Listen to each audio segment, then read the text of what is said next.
Sejam bem-vindos ao podcast da Hayek. Estamos hoje aqui com duas personalidades e quase que internacionais já, né? Daqui a pouco internacionais. Está aqui com o Iago. Seja bem-vindo, Iago, e o pai dele, o Washington.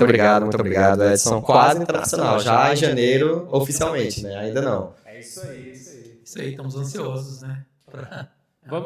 Vamos contextualizar para o pessoal o que está acontecendo, Iago. Para onde que você está indo em janeiro? Boa pergunta, Edson. Para quem não me conhece, eu apareci recentemente nas redes sociais da Hayek. Meu nome é Iago Romão e eu comecei uma vaquinha online para participar da HMON, que é só simplesmente a maior simulação da ONU para estudantes de ensino médio que tem no mundo todo. E o que é uma simulação da ONU, só dar um contexto para quem não conhece tudo, é uma atividade extracurricular que tem tanto para universitários quanto para alunos de ensino médio, e que a gente simula órgãos internacionais, não só a ONU também, mas a UEA, por exemplo, até cortes internacionais também, representando países para discutir sobre os assuntos globais, né? E eu fui selecionado recentemente para participar, tudo estava movimentando uma campanha para ver se eu conseguia ir lá para fora, né, por conta dos custos, e acabou que no fim das contas a Hayek está me ajudando, né, nessa jornada para poder representar o nosso Brasilzão lá fora.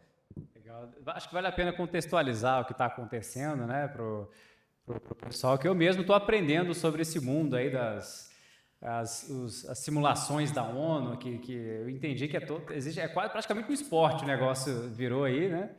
Mas só para contar a história do meu lado, então eu estava... Na verdade foi o meu colega, o André, que está por trás das cenas hoje aqui, ele não está aparecendo na câmera, mas foi o André que mandou a reportagem do Correio Brasiliense, falando que tinha um aluno do Colégio La Salle, o nome de Iago, que estava procurando um patrocínio para piscina. Na verdade, estava procurando fazer uma vaquinha para conseguir participar do torneio mundial na Universidade de Harvard, dessa competição de modelo das Nações Unidas, né? E aí a gente foi atrás então do Iago, tem tudo a ver com a Hayek, e a gente também tem a missão de formar gente para o internacional. E a gente quis proporcionar essa oportunidade para o Iago fazer essa viagem lá para participar dessa simulação de Harvard. E aí eu queria entender assim, o que é essa tal dessa simulação, o que você faz nela e como é que funciona aí, se a gente puder. Primeiro ouvir de você, Iago, depois do pai Washington também. Boa pergunta. Primeiro eu vou dar um contexto de como surgiu simulações para ficar mais claro o que a gente faz lá, se é de comer, se é de beber, o que é. As simulações elas surgiram antes mesmo da ONU, mais ou menos na época da Liga das Nações, e era um método para preparar diplomatas mesmo, futuros diplomatas, para exercer a sua carreira, né? Então era uma maneira de botar eles em prática, desenvolver negociação, oratória, escrita de documentos também, que é algo que a gente faz muito. A gente tem que escrever as resoluções mesmo, sabe? Que nem as resoluções da ONU, do Conselho de Segurança, a gente aprende a escrever daquela forma também. E com isso elas foram se adaptando ao longo do tempo, universidades começaram a utilizar elas para ensinar para os alunos mesmo de graduação, já que é uma metodologia ativa, né, de ensino. E com isso elas começaram a ser competitivas, ter premiações também de melhor delegado, delegado de destaque, outstanding delegate, menção honrosa, tudo. E isso foi crescendo cada vez mais até que hoje a gente tenha competições extremamente prestigiosas, que nem a de Harvard, a de Yale, que eu vou estar participando, né? Legal. E como é que você observa isso, Washington? Vindo de outra geração, o pai do Iago, o que você faz todas essas simulações da ONU que estão aparecendo aí? Bom, primeiro é um choque cultural muito grande, né? Um choque de gerações, né? Tudo começou com eu trazer o meu filho para estudar o mais próximo de casa possível, né? Para o Colégio La Salle, e lá ele foi apresentado a esse modelo de simulações da ONU. Vocês moram em Sobradinho aqui, né? Moramos em Sobradinho. Escolhi La Salle porque era uma escola daí de perto. Do lado de casa, tipo, eu dou 3 passos e já estou na escola. Do lado de casa. O objetivo era facilitar a logística, né? Não tem que pagar van, não tem que deslocar, está muito próximo de casa para o almoço, resolver ali algumas coisas, né? E ele, começando a estudar lá, foi apresentado a esse mundo aí das simulações internacionais. Foi em que série que você começou a participar? Foi no primeiro ano do ensino médio, mais ou menos outubro, que foi a minha primeira simulação. Primeiro ano do ensino médio, de repente chegou lá, e o que foi? Foi alguma coisa que a escola apresentou? Você foi atrás?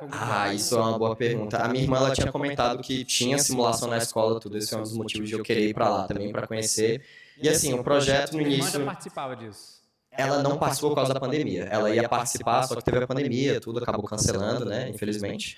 Mas o que acontece? Para eu participar dessa simulação da escola, não é só a unidade de Sobradinho. São os 4 La Salles aqui do DF. Brasília, Núcleo Bandeirante, Águas Claras e Sobradinho, que participam de uma simulação só.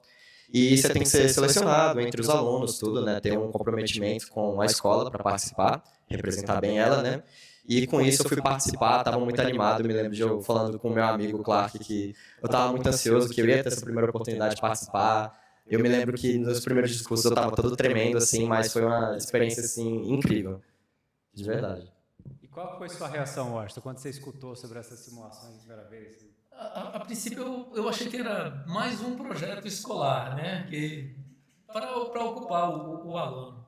Mas quando eu percebi a forma como ele ia se dedicando e treinar esse idioma estrangeiro, inglês ali, Era inglês desde o começo? Você estava estudando inglês? Calma, nem todas as simulações que eu participei foram em inglês, essa primeira não foi, mas a minha terceira, que foi online, foi em inglês. A partir da minha terceira, a maioria que eu participei foram todos em inglês. Mas o curioso dessa primeira simulação, falando específico, eu estava no comitê do Acnur discutindo sobre refugiados, eu era representante da Bolívia. Então, cara, eu me lembro de eu tentar pesquisar sobre esse país, eu não encontrava nada, eu tive que pesquisar em espanhol, tive que pesquisar em tudo que é lugar. Mas aí o Washington estava vendo você pesquisar, você se interessar por isso Sim. de verdade, né? Sempre interessar e debater, Edson. Ele vinha debater comigo, ele vinha conversar comigo sobre aqueles assuntos, assim, por acreditar, assim, né? O meu pai é mais vivido, tem mais experiência. E eu comecei a perceber que ele tinha domínio do assunto, né? Bem mais do que eu. Rapaz, eu não sei se eu posso te oferecer muito. Podemos pesquisar junto.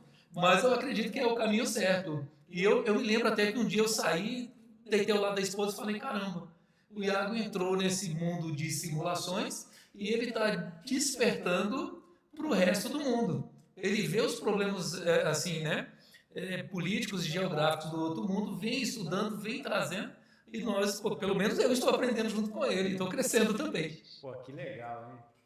Cara, é massa demais, que a gente aprende muito sobre o mundo mesmo. A cada simulação que eu participo, eu acabo entendendo mais sobre esses problemas que a gente vê, notícias tipo, o governo do Bashar al-Assad, que era da Síria, caiu. O que isso implica? Quando você, por exemplo, antes de eu participar de simulação, eu ia ver essa notícia, eu ia, beleza, que interessante tudo, só que quando você começa a participar, você começa a instigar um pensamento do que isso vai gerar num cenário global, qual que é o efeito econômico, social disso.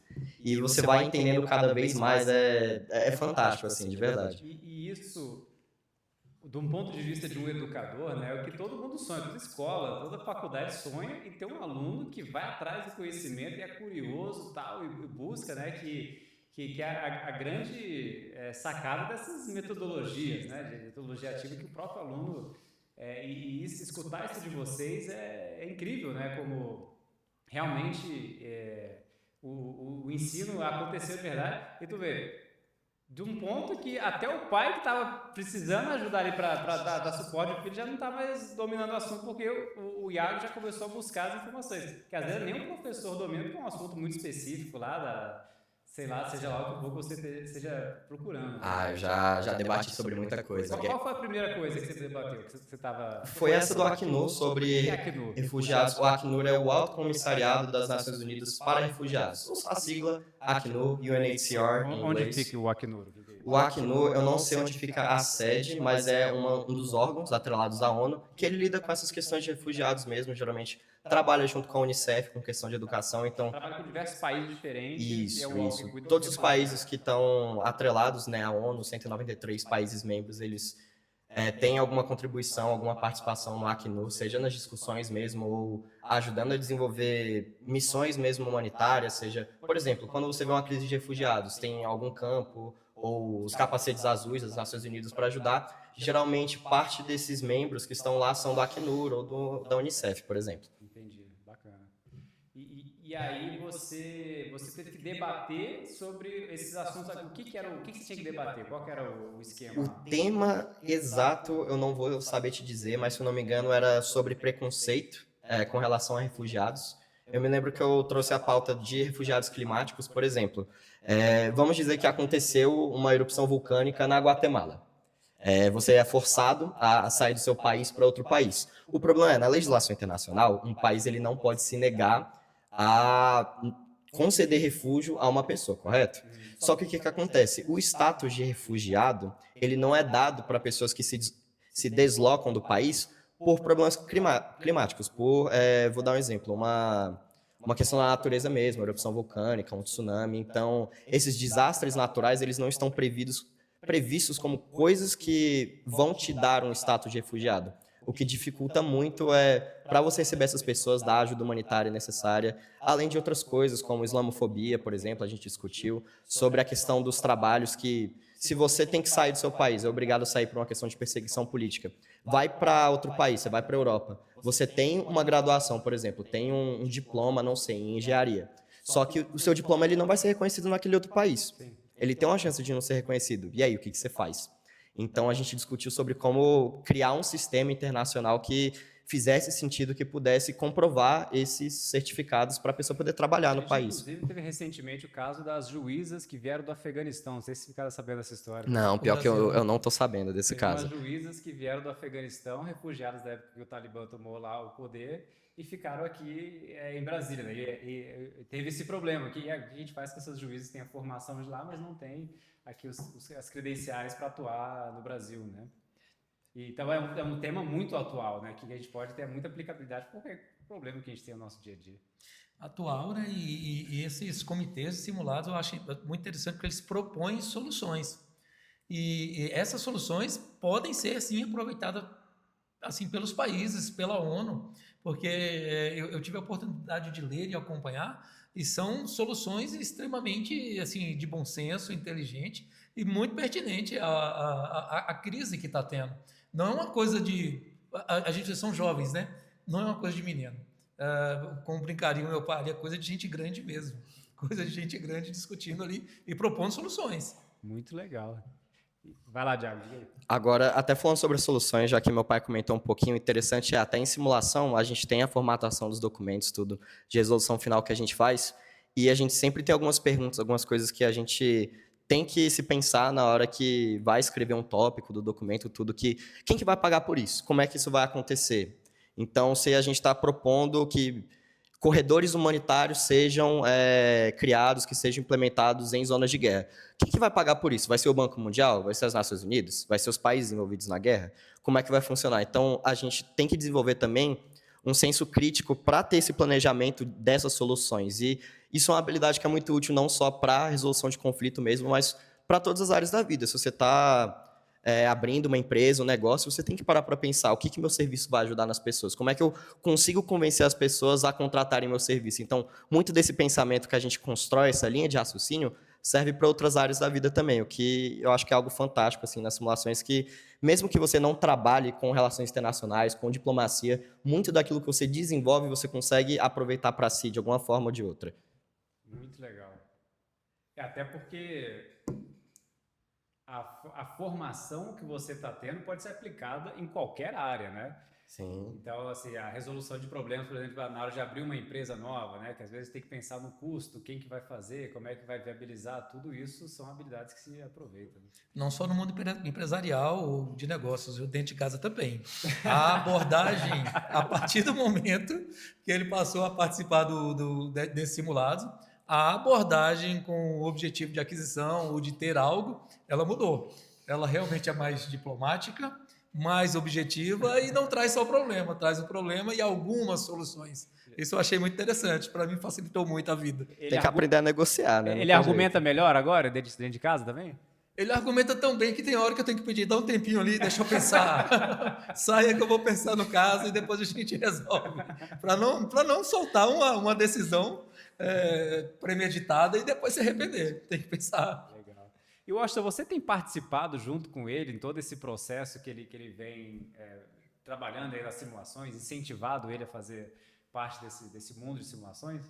Sim, desde o início que nós percebemos que a coisa ficou séria, que a coisa, né, o objetivo dele despertou para fazer relações internacionais e que esse mundo traria uma base muito forte para ele. Aí até com a esposa falei, parou agora nós vamos estar juntos mesmo, levando, incentivando proporcionando recursos dentro do possível e permitir que ele cresça, né? Que ele consiga extrair o máximo possível desse ambiente que ele se encontra. A partir daí, dedicação meio que exclusiva, né? Não 100%, porque tem também a família, a gente não pode deixar de lado, mas boa parte do tempo é administrado e direcionado a auxiliar. Diga aí, Iago. Não, só tava pensando aqui no que eu podia dizer sobre isso e, assim, o apoio que meus pais dão realmente é extraordinário, eu podia dizer. Pô, eles se proporam a vir comigo em São Paulo, conhecer várias pessoas que eu só conhecia da internet. Claro, eu tive que conversar muito com eles, explicar o que era, mostrar tudo existe. Eles perguntaram, essa simulação de Yale, mas a organização que está fazendo existe de verdade, filho, não sei o quê, Não, a gente tem medo desses golpes, tudo, realmente, mas tentar mostrar tudo. E quando eles foram lá e eles viram na cerimônia de encerramento tudo, eu ganhando premiação, foi, assim, aqueles momentos que a gente fala, teve uma trend na internet, eu acho que momentos que mudaram a química do seu cérebro. Legal. Eu acho que esse foi um dos momentos, eu vi o pessoal gritando meu nome e tudo, eles vendo realmente o que essas simulações, tipo, na pele, que eu participo mesmo, não só vendo eu passando o final de semana no computador, dizendo, pai, ganhei isso, aquilo, discutir sobre isso, tudo, mas ver realmente alunos como eu, um monte de gente de vários países reunidos em um lugar só, com um objetivo igual. Que legal, né? É interessante, Edson, quando ele veio fazer essa proposta para ir a São Paulo, né, participar desse simulado, e ele chegou para o pessoal do JB, me convidou, falou, espera, quem é IJB? É isso que eu ia perguntar, o que é o JB? Mas a pergunta foi, o que é IJB? Aonde eles vivem? O que eles comem? Aonde eles estão? Eu preciso conversar com eles. Eu não vou entregar você na mão do Instituto sem saber quem são. E aí eu tive uma surpresa, porque aí ele me colocou para conversar com os diretores.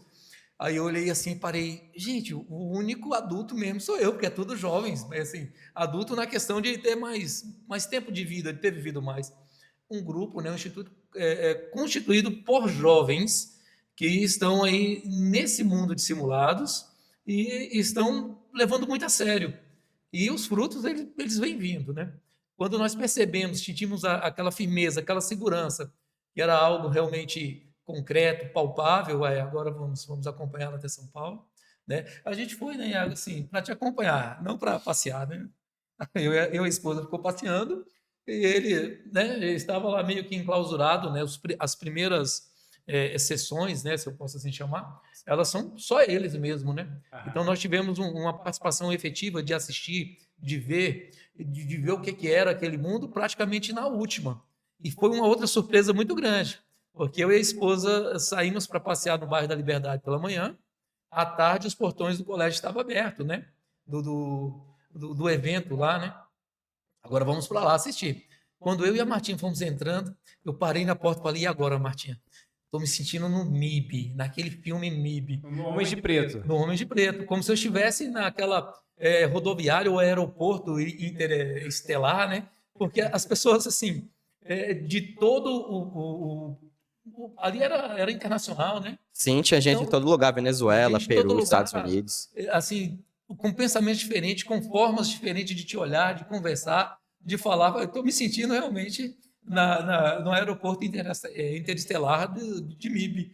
E achei ótimo, porque com uma percepção de coisa boa, de felicidade. Estavam todos muito, muito felizes, muito empolgados, muito alegres. Então, assim, é algo que traz para o jovem uma perspectiva que a vida ela tem as responsabilidades, mas ela pode ser suave. Luta na simulação, mas também se divertem com a simulação. Que legal. A experiência era tão surreal de ver gente assim de tudo quanto é lugar do mundo aparecendo ali. E daqui a pouco você achou que apareceu um ET e ia aparecer o Will Smith lá com óculos escuros de apagar sua memória, né? Sei não, Edson, acho que por lá deveria ter um ou outro lá, assim, bem escondidinho. Porque eles disfarçam bem, né? Bem disfarçado. Rapaz, alienígena eu não sei, mas agora uma coisa de simulação que aparece, pode aparecer uma pessoa morta ou não. Como assim pessoa morta?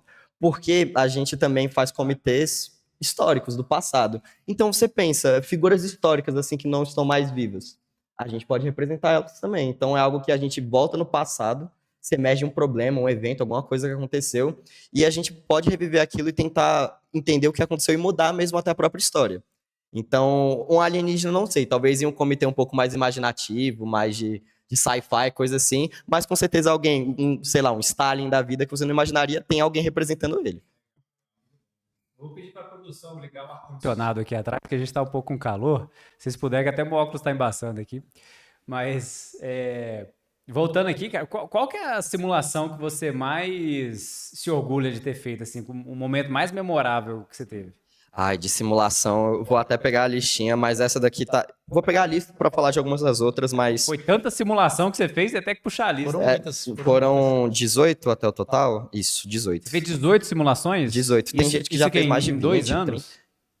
2 anos. Foi final... Eu considero 2 anos, mais ou menos, que foi bem no finalzinho de 2022 que eu comecei. Então, 2 anos de simulação bem recheada, né?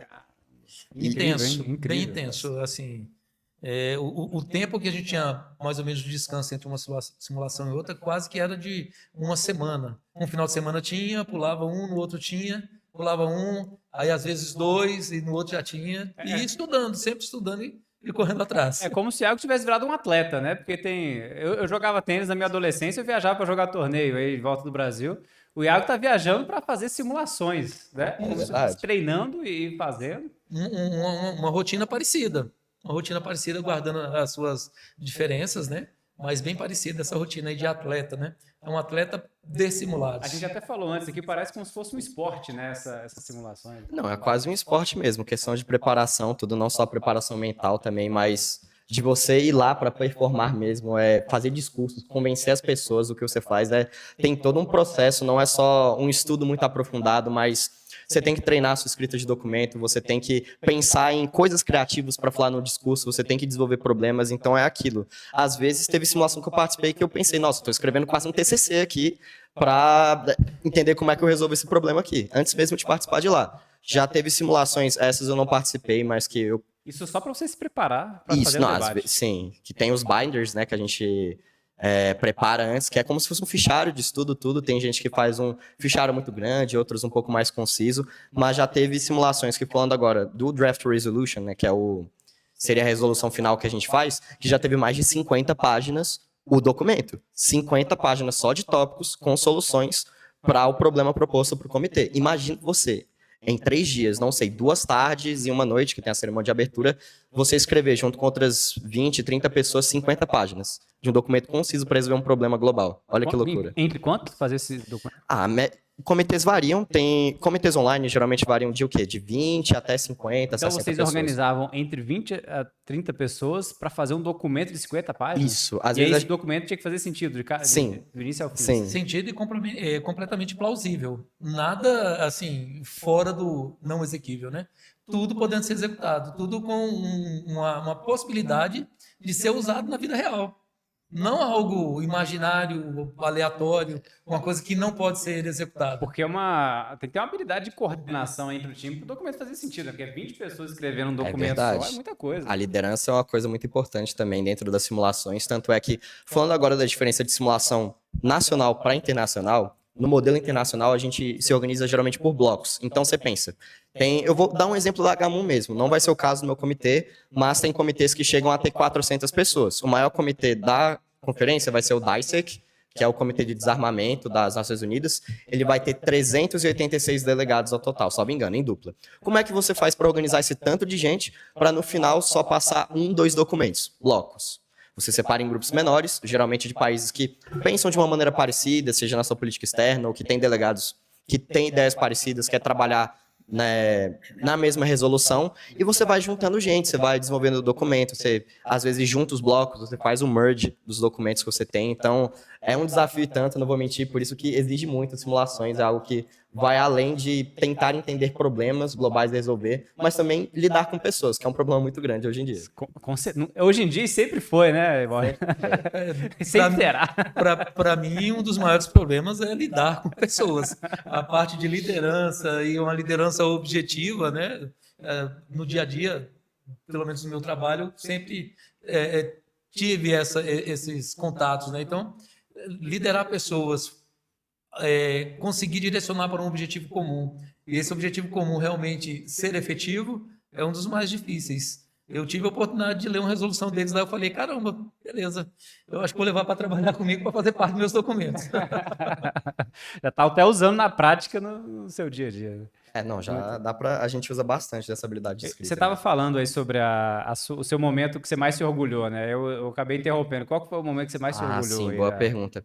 Esse, inclusive, eu até pude compartilhar nas minhas redes sociais, tudo tem um Reels disso, que foi essa simulação mesmo de São Paulo, foi onde concatenou todo esse esforço que eu tive ao longo dos anos, porque foi a maior simulação que eu participei, foi internacional, em inglês, presencialmente, em um comitê de crise, que essa é a minha segunda vez participando de um comitê desse modelo, e era um desafio muito grande. Eu ia ser um político espanhol, Francisco Largo Caballero, dentro do contexto da Guerra Civil Espanhola, que na vida real o grupo que a gente estava representando, o Fronte Popular, ele perde. Então a gente teve que mudar a história para ganhar. Esse comitê foi muito especial para mim, pelo que eu consegui atingir, mas também as pessoas que eu conheci. Porque no comitê eu virei presidente da Espanha, eu mandei carta para o Pablo Picasso para fazer pintura, isso realmente vocês devem estar achando meio estranho, mas comitê de crise, a gente tem essa liberdade criativa no caso, então a gente que está escrevendo a história mesmo, pelas nossas cartas diretivas, e se as mesas, né, quem está coordenando achar que faz sentido, é viável, isso poderia acontecer na vida real, vai lá e faz, né? Então é tipo uma linha do tempo alternativa mesmo. E eu chamei até o Oppenheimer para ajudar a gente na guerra, fazer arma. Aquele do filme. Exatamente. Aquele cara, sabe o cara da bomba atômica? O que o ator do Thomas Shelby interpreta? Então, ele mesmo. Chamei ele na carta, tudo. Ele aceitou, né? Quem viu o filme sabe que ele apoiava a causa da Guerra Civil Espanhola, tudo, né? Aí eu me lembrei disso na hora do comitê, eu pensei, e se eu mandar uma carta para ele? Será que ele vem? Nossa, aí eu pensando, a gente foi pro debate não moderado, e o interessante é que eu era o presidente, mas o legal é que eu fazia um discurso antes, num debate moderado, e dizia, olha, gente, essa foi a crise de agora, precisa resolver isso, isso, isso, dessa forma. Os ministros, né, que eu acho que tinham 6 ou 7, contando com o vice-presidente, eles iam se separavam em blocos, iam resolvendo, eu passava em um bloco ou outro para ver como é que tava, dar ideia, tudo. Só que eu parei lá, sentei, na minha carta vinha um monte de carta, papel voando, não, uma loucura só, e eu escrevendo lá a carta. Depois, do nada, uma das mesas, a Carol, ela aparecendo com óculos escuros dizendo que era o Oppenheimer, que tinha feito uma bomba e que essa foi a crise final do comitê, que a gente tinha que encontrar o Francisco Franco, que era o grande algoz, tudo, né, aquele que, enfim, acabou ganhando a Guerra Civil Espanhola na vida real, dizendo que se a gente não encontrasse ele em 10 minutos, uma bomba ia explodir no prédio e a gente ia falhar o comitê, né? Mas, felizmente, a gente não falhou, a gente ganhou tudo, conseguiu capturar o Francisco Franco e o resto é história, né? Ganhei o prêmio de melhor delegado e ter visto tanto de gente gritar por mim, assim, chorar, ficar feliz, eu acho que foi a experiência, o sentimento mais forte que eu já experienciei, assim, na minha vida, foi o de ter ganhado a premiação. Que legal, hein? Realmente vocês reescreveram a história até de um ponto de vista literal, né? Você estava lá realmente reescrevendo e vivendo a história da Guerra Civil da Espanha, que eu confesso que conheço muito pouco, e você está me dando uma aula aqui do que aconteceu, né? É um tema muito interessante. Posso ficar falando sobre horas sobre esse tema, mas eu não vou. E voltando ao que ele falou atrás, né? Trazendo um presidente, né? Revivendo essa personalidade e dando uma nova oportunidade para ele de mudar, né? É claro que não de fato, né? Mas pelo menos o que a gente poderia imaginar o que aconteceria se as decisões tomadas fossem outras, né? E como você disse, ele está vivendo o negócio, né? Essa que é a questão do comitê histórico, que é bacana. Tem gente que gosta, tem gente que não gosta. Assim como o comitê científico, falando de inteligência artificial, de questão de satélite, por exemplo. Mas a ideia do comitê histórico é realmente você entender a história, o que aconteceu, quais foram os erros ou o que gerou aquela situação e tentar mudar aquilo. Então, é uma das coisas que a gente preza muito até no ensino da história, é entender a história para ela não ser repetida. E como é que você não... Olha só que exercício legal. Você tentar mudar ativamente a história para ela não se repetir. Olha só. Até porque muito do que aconteceu na história se repete no presente também. É verdade. Até os dias de hoje. Os problemas são parecidos. Então, se você conseguiu resolver algum problema histórico, um estudo de caso que você fez, você vai estar numa condição muito melhor de resolver os problemas do presente. E é uma das funções da história, né? Da história com H, né? Estudar o passado, né? Entender os erros do passado para evitar repeti-los no presente, no que nós vivemos agora. Eu acho que quando eles buscam essas situações que aconteceram no passado, né? Dá uma percepção nova para o mundo. A princípio pode parecer pequeno, né? assim, é só um simulado de jovens, mas na verdade não sabem onde eles vão continuar a vida. De repente essa experiência nos ajude como humanidade, né? Mais à frente de alguma forma. Com certeza, queremos nós que os líderes mundiais todos tivessem esse tipo de bagagem, de experiência para... Olha, os mundiais eu não sei nem tanto, mas os brasileiros tivessem essa bagagem, eu acho que eu não quis falar dos brasileiros, mas... Daria melhor muita coisa aí, viu? Pelo menos aqui de casa, né? Isso aqui tá começando ali pelos nossos políticos, né? É verdade. A gente consertaria, né? A gente botaria ordem na cozinha aqui, né? Exatamente. Muita coisa seria melhor. E o pior, falando até nisso, falando de política brasileira, tem simulações que a gente simula a própria política brasileira, né? As esferas do legislativo, judiciário até mesmo. Então, tem simulação do STF, das comissões da Câmara dos Deputados, do Senado. Então, realmente, se você quiser, nas simulações, tiver a oportunidade de representar um político brasileiro mesmo, tentando passar um projeto de lei, discutir algum tema em alta, você pode. Então, pode ser até a coisa da atualidade. Sim, também, né? sim, definitivamente. E me parece que teve uma que vocês representaram a Assembleia Constituinte, não foi isso? Brasileira. Isso é uma excelente pergunta. Eu não participei, foi um dos comitês da Waimun Latam, né, a simulação de eu da América Latina. Foi o único em português, inclusive, a Assembleia Nacional Constituinte, e eles reescreveram a Constituição. Eles literalmente reescreveram a Constituição. Bacana, aí você pensa, para você reescrever a Constituição, o que você tem que fazer? Entender muito bem a Constituição. Agora pensa no trabalho, porque é um documento muito extenso. Você tem que saber ele de cabo a rabo, entender o que falta nele, o que pode ser aprimorado. Então, esse foi um dos comitês mais interessantes. Muito legal. Ele era muito competitivo, inclusive, né, já que era o único em português, todos os outros eram em inglês, então teve uma competição bem legal para participar dele. Eu optei por um em inglês mesmo, desenvolver a língua e tudo mais, né, eu já estou mais acostumado com comitês em inglês, mas quem participou desse comitê, essa experiência foi fantástica. Inclusive, eu acho que quem ganhou o melhor delegado foi um amigo meu, o Pedro, ele tá representando o Ulisses Guimarães no muito comitê. Legal. Que legal, olha só. Não, isso, o que você está falando aí tá me vindo à cabeça. No mundo dos educadores, na pedagogia, tem um conceito chamado taxonomia de Bloom, que fala dos níveis de aprendizagem, né? No nível mais básico está ali a lembrança, a memorização, de você aprender um conceito, e aí você vai subindo, eu consigo aplicar o conceito, eu consigo... E no último nível, é o nível de criar, eu estou criando coisas novas com o conceito. Aí quando você está agora falando que você está aprendendo sobre a Constituição brasileira, você não está simplesmente lendo a Constituição brasileira ou aprendendo sobre ela, absorvendo e nem aplicando o conceito, você está criando uma nova Constituição, que é o maior nível de aprendizagem que uma pessoa pode ter sobre determinado tema, né? Isso é muito legal. E que nível de aprendizagem? Eu acho que nenhum dever de casa, talvez algum projeto de escola consiga emplacar isso, mas isso mostra o potencial dessa atividade de simulações, não só para desenvolvimento pessoal, mas também para a educação no geral. Olha que oportunidade bacana que você tem dos alunos realmente se proporem a fazer alguma coisa e entender aquilo de verdade, não só absorver, analisar, mas criar algo com base nisso, né? Que é o pico mesmo, como você disse, dessa teoria. Sim, muito bacana. E vamos lá, Iago, você está agora preparando a mala e indo para Boston. Qual que é a expectativa? A expectativa muito frio, passar frio lá, não, eu até comprei segunda pele.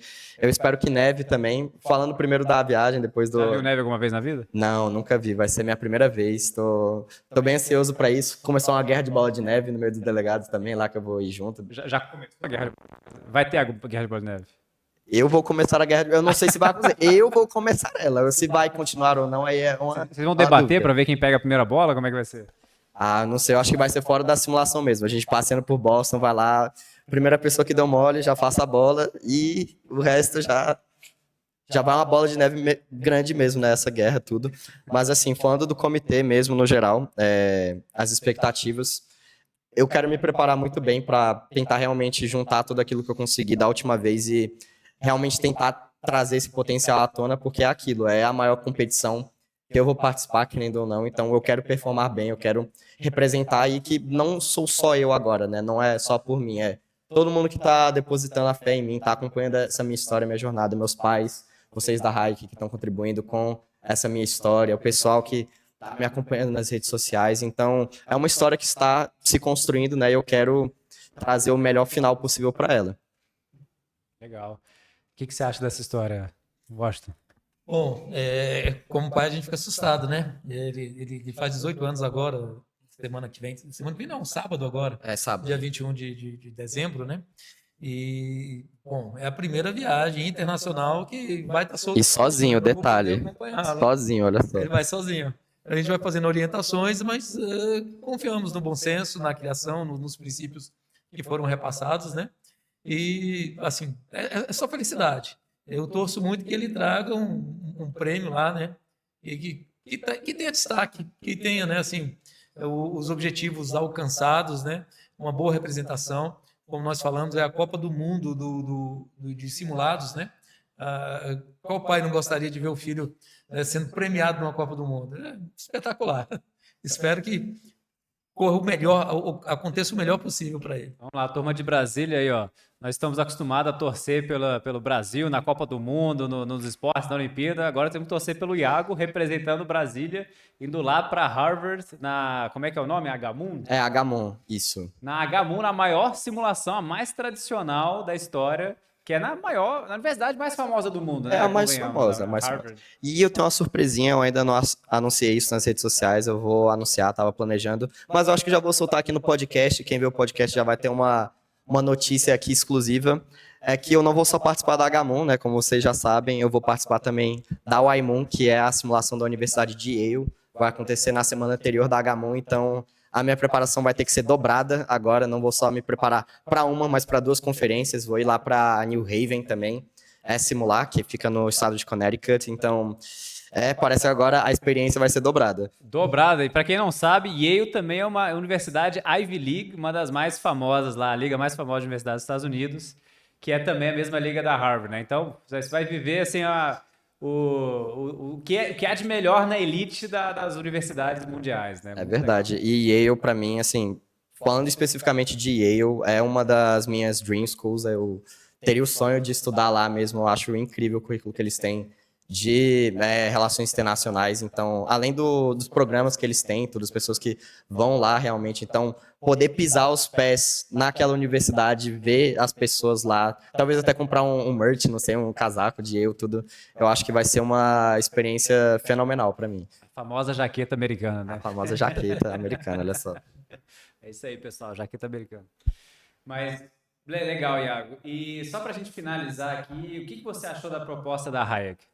Ai, cara, a proposta da Hayek, eu nunca vi nada igual, seja lá fora ou aqui no Brasil, que primeiro você começa a graduação no seu país de origem mesmo, já na sua cidade, em Brasília, por 2 anos, e depois você tem uma transferência, né, um transfer garantido para uma universidade lá dos Estados Unidos, né, poder estudar lá por 2, 3 anos para concluir a sua graduação é algo que realmente eu nunca imaginei encontrar uma proposta como essa aqui em Brasília, tão bem construída. E isso é muito importante porque o pessoal que participa dessas simulações, muitos, não são todos, mas a grande maioria, está envolvido também com a questão da application, de aplicar para faculdades lá fora, nos Estados Unidos, Europa, entre outras, né? Então, eu acho que a Hayek, ela super se conecta com esse público de simulações mesmo e resolve um dos grandes problemas, que o processo de aplicação ele é muito estressante. Você tem que fazer os testes de proficiência de língua, tem que fazer o SAT, para você ter uma aplicação competitiva, tem que preencher o CSS Profile, além das essays, né, das redações que a gente tem que escrever. Então, é um processo muito demorado, muito custoso, se você não consegue a ajuda financeira, e principalmente para o aplicante internacional é muito difícil. Então, a Hayek eu vejo como uma oportunidade, como uma alternativa para conseguir estudar lá fora, que é não que seja mais viável, mas que é mais próxima da gente, sabe? O sonho fica mais próximo. O sonho fica mais próximo, acredito. Ele fica... Você consegue ver o sonho mesmo, sabe? De perto, cheirar o sonho. Aqui, ó, nossa sala. Aqui, a sala, praticamente. Então, eu acho que a Hayek, ela trabalha nisso de conectar você com seus sonhos, de ir lá para fora, de conectar com o resto do mundo, com uma formação global, né? E também tem aquilo que vocês me comentaram na primeira reunião, vocês me apresentando tudo, a Hayek, como é que funcionava, que você sai com 2 certificados no final, né? Você não sai só com... Exatamente. Sai com 2 certificados, um brasileiro e um americano de graduação. E isso já é outra vantagem, assim, absurda, comparando a aplicar só lá para fora, por exemplo. E o ponto de vista familiar, né? Um pai, uma mãe que está lutando, né? Que vem criando filho e mostrando bons caminhos. Quando chega no momento de fazer o curso superior, ter a oportunidade, né? De uma faculdade igual a Hayek, que oferece, né? Que proporciona a essa família. A faculdade hoje no Brasil não é só o aluno, é a família faz junto, né? E ver algo assim, concreto, com qualidade, algo que realmente é efetivo na formação do seu filho. Ele vai perceber que ele vai alcançar todos os objetivos que ele traçou. Rapaz, é assim, é um alívio, né? É saber que está em boas mãos. Assim, opa, está bem encaminhado, está bem tranquilo, tem uma possibilidade de continuar a vida de uma forma tranquila, né? Certa, assertiva, com certeza. É que às vezes o pai está com um filho de 17, 18 anos indo morar no outro país, né? Às vezes é um pouco assustador, assim, pô, meu filho vai, para onde que ele vai? O que eu vou fazer com ele e tal. Às vezes esses 2 anos aqui servem como Uma adaptação, uma né, para adaptação e um encaminhamento melhor que dá mais confiança para os pais, né? Isso, e os pais acompanham esse processo, né? O período que ele está aqui, o pai, a mãe ali, né? A família consegue ver que realmente a coisa vai funcionar bem, né? Assim, tira aquela dúvida, né? Eu estou na dúvida, será que eu mando, que eu não mando? Ele consegue ter a certeza que está bem encaminhado, que as coisas estão funcionando como devem funcionar. Excelente. E no final vai, com certeza, tudo certo. Só felicidade. O Iago está bem encaminhado? Bem encaminhado, graças a Deus. Começando por Harvard, é muito bom. Já começando com o pé direito, né? No ano que vem, já janeiro. Só finaliza aí, Estados manda, se o pessoal que está ouvindo a gente agora, vendo a gente, tá no primeiro ano do ensino médio, tá querendo entender mais, pô, onde que eu vou para começar a fazer essas simulações? Por onde que o pessoal começa? E essa é uma pergunta fantástica. Inclusive, tem muitos vídeos falando sobre isso. Como que você começa a simulação da ONU? Como é que eu acho? Você tem várias opções. Primeiro, no Instagram, tem muitos institutos, muitas organizações que fazem. Tem algum que você indica aí para o pessoal já procurar? Eu tenho um definitivamente, o IJB, que eu participo, o Instituto Jovem Brasileiro. Ele organiza uma simulação anual online. Geralmente acontece na última semana de julho, ou seja, já na semana anterior à volta das férias de julho para a escola, tudo mais, né? E é uma simulação que foi a minha quarta simulação, foi em inglês, ganhei premiação também, foi uma experiência fantástica, muito bem organizada. Mas eu ia falar, além do Instagram, você pode achar simulações na sua cidade, no seu estado, geralmente organizadas por universidades, por instituições locais também. Então, simulação é uma coisa que tem de fato, tem muitas simulações no Brasil, só procurar, se você pesquisar por MOON no seu Instagram, ou Model UN, ou Simulação da ONU, você tem uma boa chance de você encontrar, não só no Instagram, mas no TikTok também. E tem um aplicativo para você achar simulações, tanto nacionais quanto internacionais. Eu acho que é o MyMon, se eu não me engano, que você pode pesquisar também, só que eu recomendaria você começar pelo Instagram, de fato, e pelo Instituto Jovem Brasileiro, que é uma simulação já bem conceituada, bem conhecida, que tem uma organização muito boa. Inclusive, o certificado geralmente sai já na semana seguinte da sua simulação, então é uma experiência muito tranquila que eu recomendaria fortemente para você que quer começar no ramo das simulações. Muito bom, Iago. Muito obrigado pela presença aqui hoje para falar aqui no nosso podcast. Obrigado, Washington, também pela presença. O prazer é todo nosso, sempre à disposição. E para quem quiser acompanhar, entre lá no nosso YouTube, acompanha esse episódio completo, ou estará também a versão em áudio no Spotify. E, claro, acompanha a viagem do Iago através das redes sociais e na dele. Qual que é o seu arroba aí, Iago? Meu arroba é Iago, com Y, _.m, underline, é um pouquinho chatinho de escrever. Mas o pessoal da Hayek vai colocar aqui na edição, na descrição, não sei onde vai dar para colocar. Aí vocês vão me acompanhar certinho, minha jornada, não só para o iMoon e para a HMoon, mas também com a Hayek, junto comigo, nessa jornada lá para os Estados Unidos. Perfeito. Muito obrigado. Algumas últimas palavras aí, Washington? Agradecer, né? Agradecer o apoio da Hayek, da Faculdade Hayek, né? Ajudando a realizar esse sonho do Iago, né? No contexto familiar, né? Hoje nós temos muitos objetivos a alcançar, muitos afazeres, a gente realmente precisa de apoio de pessoas que realmente entendam o sonho, né, de um jovem, principalmente no Brasil, né? Entenda que ele é palpável, né? Que pode ser executado e proporciona esse auxílio, esse apoio. Só agradecer. Muito obrigado. Até mais, pessoal. É isso. Tchau, tchau.